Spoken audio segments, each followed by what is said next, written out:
Tawag ito ay kansi. Beef siya, no sir, di ba? Beef. Sorry pangit ang boses ko, para akong ibon.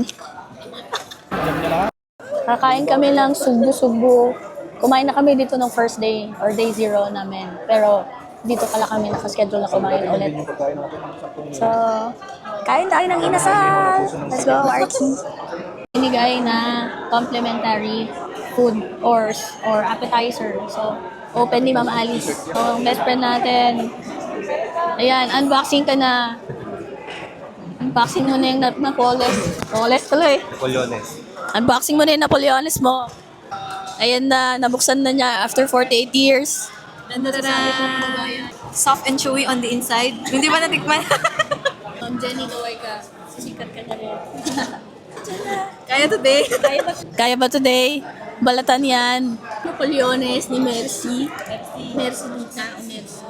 Titikman po natin yan. Okay. Sir, ko ka na. Tikman natin yung Napoleones. Ito siya. Mamaya, sir. Oo, ganun B. Gaganyan naman siya. Wow. Skincare. Sino? The shirt. Kaso na yung mic pala ko. Wala. Bawal akong kumain ng matamis. Pause ako, diba?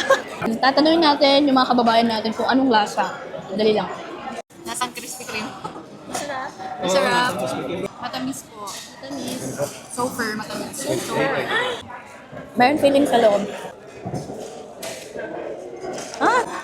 Parang cream puff na parang Krispy Kreme.